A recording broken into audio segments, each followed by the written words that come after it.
Hi friends, ഞാൻ നൗഫൽ. ഞങ്ങൾ ഒരു മാനുഫാക്ചറിങ് കമ്പനിയാണ്.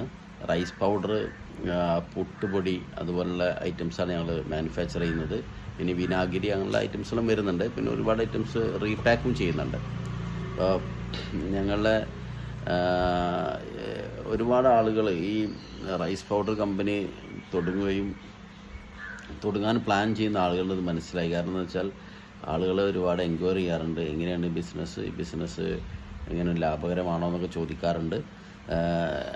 നമുക്ക് ലാഭകരമാക്കിയെടുക്കാൻ കഴിയും. പെട്ടെന്ന് ഒരു 2-3 സ്റ്റേജ് രീതിയിലാണ് ഈ ബിസിനസ് നടന്നുകൊണ്ടിരിക്കുന്നത്. ചില ആളുകൾ സ്വന്തമായി വീട്ടിലൊരു മില്ലോ അല്ലെങ്കിൽ ഒരു മില്ല് ലീസിനെടുത്തിട്ട് ആ മില്ല് വലിയൊരു എക്സ്പെൻസൊന്നും വലിയൊരു ഇൻവെസ്റ്റ്മെൻറ്റ് ചെയ്യാതെ ചെറിയ രീതിയിൽ അവിടെ ഉണ്ടാവുന്ന മിഷനറി ഉപയോഗിച്ച് റൈസ് മേടിച്ച് പൊടിച്ച് ഒരാളെ അത് പൊടിക്കാനും ഒരു മാൻ പവർ ഇട്ട് ഈ ഓണർ തന്നെ, ഈ ബിസിനസ് ഓണർ തന്നെ പുതിയ കൗണ്ടറുകളൊക്കെ ചെയ്ത് ഷോപ്പിലേക്ക് സപ്ലൈ ചെയ്യുന്ന രീതി. അപ്പോൾ എക്സ്പെൻസ് വളരെ കുറയുകയും നമുക്ക് പ്രോഫിറ്റ് അത്യാവശ്യം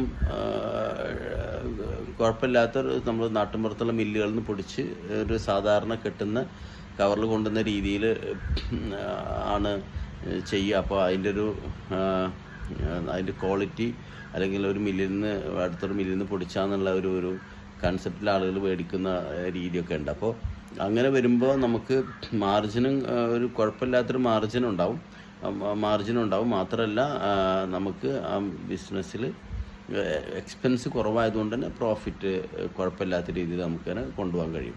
പിന്നെ രണ്ടാമതെന്ന് വെച്ചാൽ കുറച്ചും കൂടി ഒരു എമൗണ്ട് ഇൻവെസ്റ്റ് ചെയ്ത് കുറച്ച് പാക്കിംഗ് മെഷീനൊക്കെ മേടിച്ച് കുറച്ച് മിഷനറിയൊക്കെ മേടിച്ച് ഒരു 1 CR അല്ലെങ്കിൽ ഒരു 10-50 ലക്ഷം റുപ്യ ആകുമ്പോൾ 1 കോടിയുടെ അടുത്ത് ഇൻവെസ്റ്റ് ചെയ്തിട്ടുള്ള ബിസിനസ്സാണ് പിന്നീട് ഉള്ള രണ്ടാമത്തെ ഒരു ഇത്. അവർ വളരെ കെയർ ചെയ്തിട്ട് വേണം ബിസിനസ് ചെയ്യാനായിട്ട്. കാരണം നമുക്ക് എക്സ്പെൻസ് അവരെ സംബന്ധിച്ചിടത്തോളം കുറച്ച് പ്ലാന്റിലേക്ക് കുറച്ച് മാൻ പവർ വേണം, അതുപോലെ മാർക്കറ്റിൽ വേണം, അക്കൗണ്ട്സ് വേണം, സ്റ്റോർ കീപ്പർ വേണം. കാരണം പ്രധാനപ്പെട്ടത് സ്റ്റോർ കീപ്പറും അക്കൗണ്ട്സും പക്കയായിട്ടുള്ള നല്ല അറിയുന്ന ആളുകളെ കൊണ്ടുവരിക എന്നുള്ളതാണ് ഈ അക്കൗണ്ട്സിൽ.